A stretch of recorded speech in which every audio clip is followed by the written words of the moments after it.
There is no greater agony than bearing an untold story inside of you. Maya Angelou. Good morning. Today I'm going to ask you, the audience, a few questions. So I'm going to need your participation, if that's okay. Thanks. How many of you in this room have ever felt alone? Raise your hand. How many of you in this room have ever felt hopeless? Raise your hand. How many of you in this room have ever felt like you were stuck and could not move forward with your life? Raise your hand.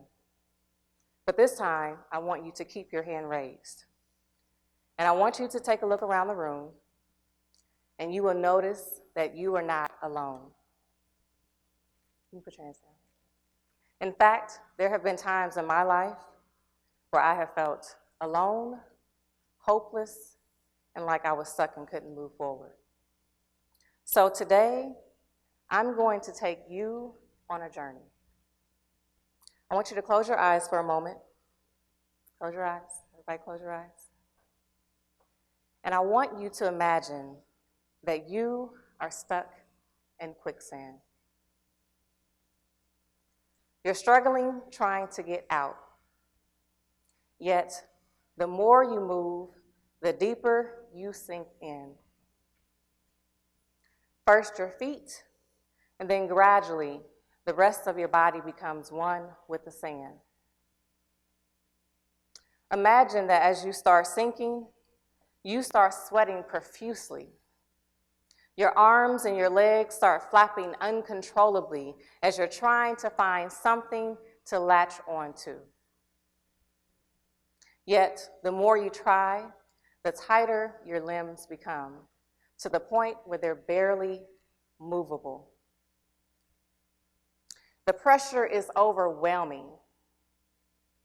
Your heart feels like it's beating outside of your chest, quicker and quicker and quicker, to the point where panic sets in, and you find yourself engulfed in a tsunami of fear, anxiety, and confusion. Yet, the only way out of the quicksand is to relax. Take some deep breaths and trust your upper body to wiggle the rest of your body out of the quicksand. You can open your eyes now. This story may resonate with most of us in this room. As you saw earlier, we all have found ourselves in situations where we have felt stuck. Situations in which we felt like there was no way out or no way of escape. You may not have ever tangibly encountered quicksand, but at some moment in our lives, we all have found ourselves in a figurative quicksand. We mistakenly think that we are our own lifesavers, like we can do it all on our own and we don't need anybody else's help. In those moments, quicksand moments as I like to call them, we are forced to think about who we are, who we want to be, our own voice, and more importantly, our stories. Most of us listening today, we are a combination of the stories that make us who we are. We all have a story to share, a story that the world needs to hear. Now let me tell you a story. In fact, let me tell you a series of interlinked stories, my quicksand stories. Our teenage years are often thought of years of discovery and growth. For some, those years are earmarked by joyous occasions, milestones, and positive events in our lives. For others, those years may lead to feeling stuck, unsuccessful, hopeless, and victimized. For me personally, life's pressures, the unknown, and the uncertainty that was unfolding for me at the time was so unbearable that during my senior year of high school, I attempted to end my own life by taking a full bottle of Tylenol mixed with some Percocet. At the time, I didn't feel like I had another viable option. Leading up to that unimaginable moment, my senior year was filled with so many obstacles, from experiencing trauma at home to battling with my family over what college I was going to attend. The pressure was overwhelming at the time, and I felt like my friends, my family, and the world would be a much better place without me. But I realized, and I thank God, that I was so not successful in that moment. In that moment of being buried in quicksand, I was able to get out. I was able to get help. And I realized that sharing my story was a way to become empowered.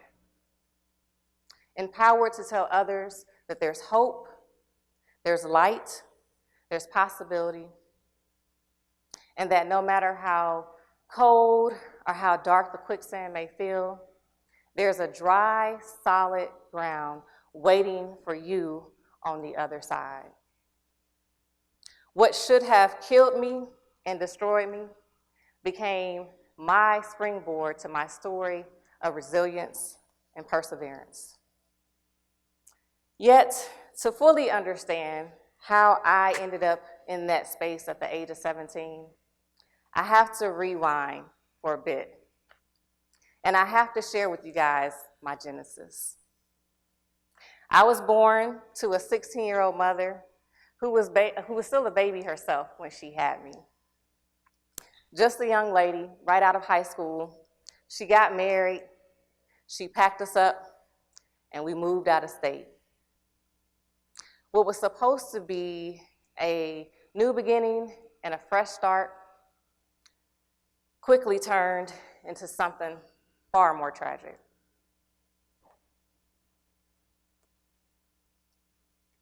At an early age, I watched my mother be abused by her husband. She was the victim of domestic violence for several years.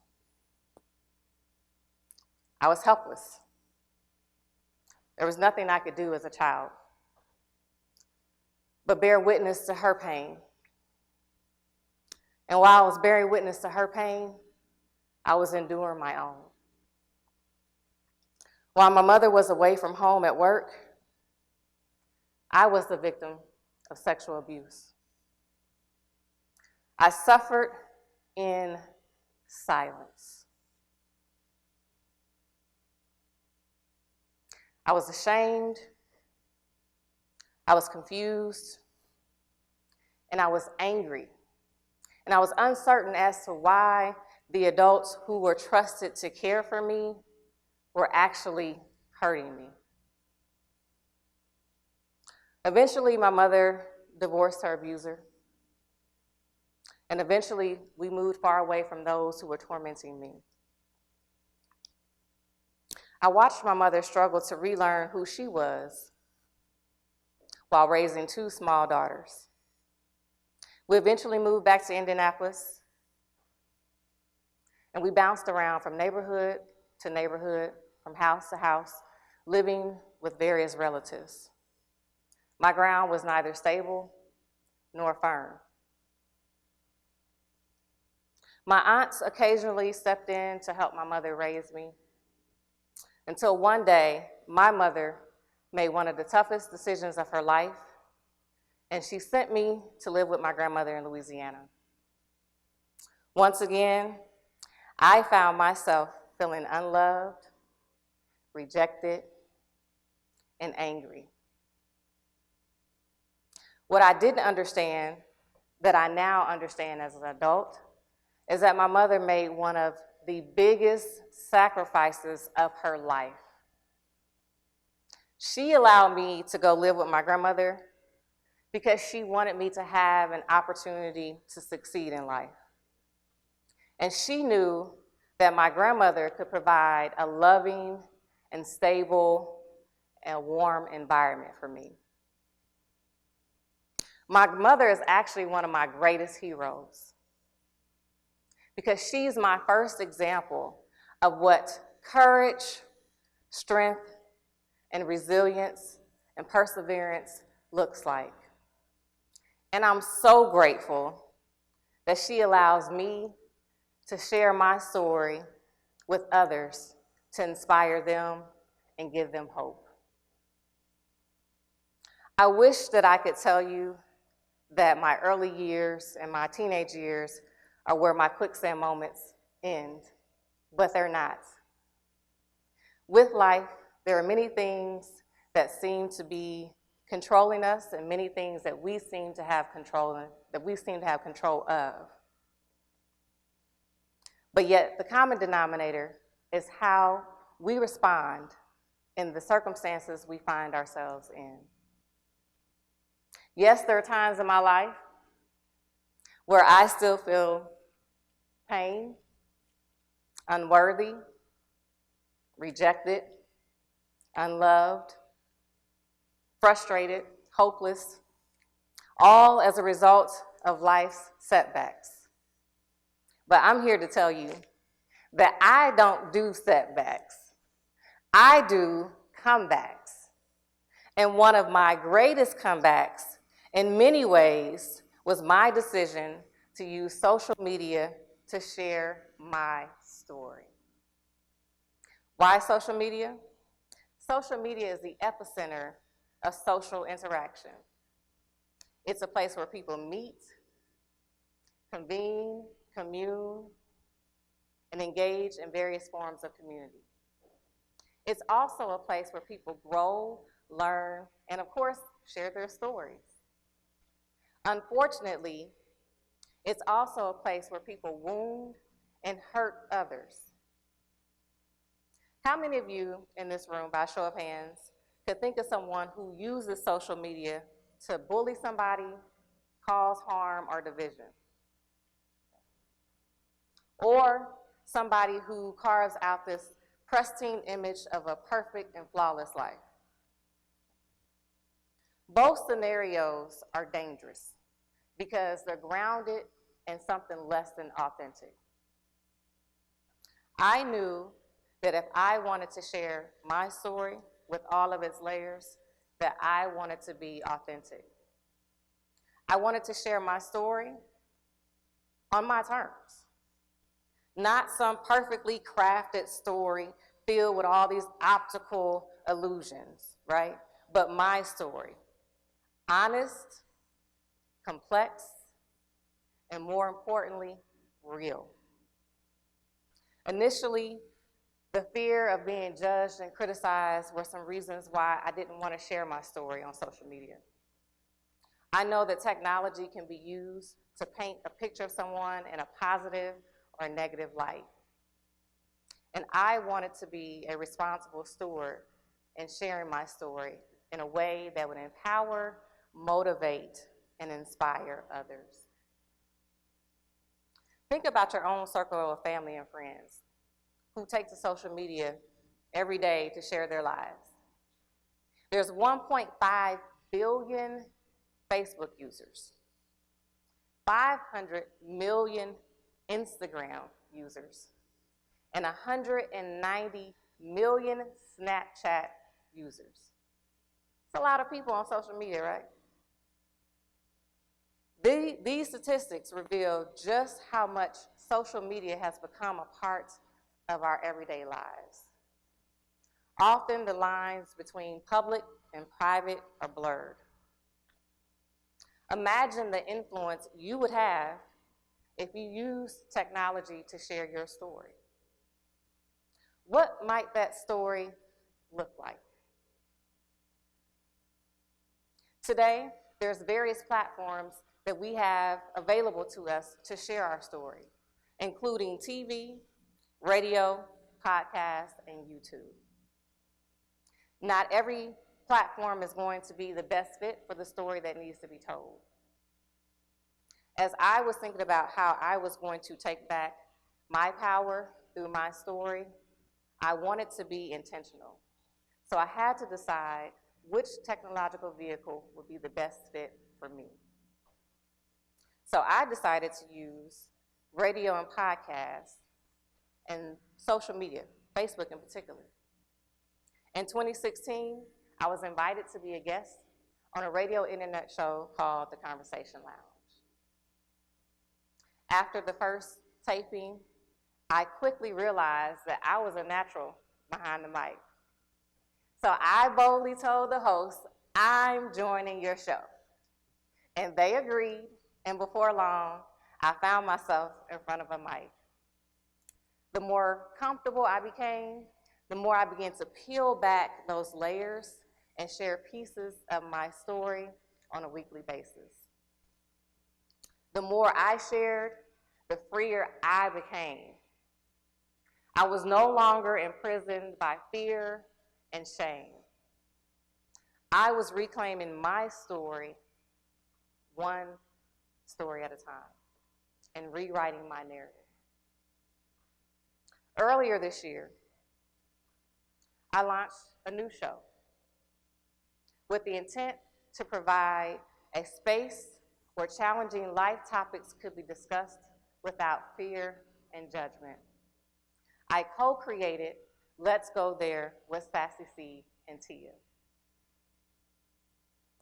The show is still new, and with each taping, we are intentional about providing our guests a forum where they can be transparent, where they can grow, they can learn, and they have the freedom to talk about those sensitive topics that nobody else wants to tackle. With each taping, I invite our listeners to go on a journey of me rediscovering me, we discovering we, and us discovering us. The healing process has been very communal. When you use your story in a way that it influences and inspires and changes the lives of others, we create safe spaces for people to just be themselves.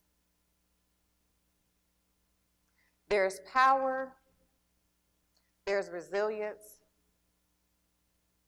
and there's hope, and one being committed to using their platform, no matter how small or how large it may be, to inspire the masses and communities around the world through the world of technology. Whether it is sponsoring a holistic retreat for women, or mentoring others, or sharing my story through words of inspiration, microblogging, and motivational speaking, I now fully understand my power. My power to tell my story on my terms. It's not a superpower. It's a human power that each of you in this room listening to has access to. Which leads me to ask you, are you tapping into your power? How will you fully use it once you access it? We are talking about a power so strong that not even quicksand can sink or destroy it. When you realize that you have something of value to share with the world, your power is limitless. So I ask you a question. How many of you feel like you've been called to inspire others? Raise your hand. How many of you feel like your story has a purpose? Raise your hand. Well, thanks to technology, we all have access to a vehicle that will allow us to fulfill our purpose. My challenge to you is to share your story on your terms, in your own voice, and to embrace the world of technology. And collectively, we can change the world one story at a time. And I leave you with this quote. When you stand and share your story in an empowering way, your story will heal you, and your story will heal someone else. When you tell your story, you free yourself and you give other people permission to acknowledge their own story. Ayana Van Zant, thank you guys so much for your time today.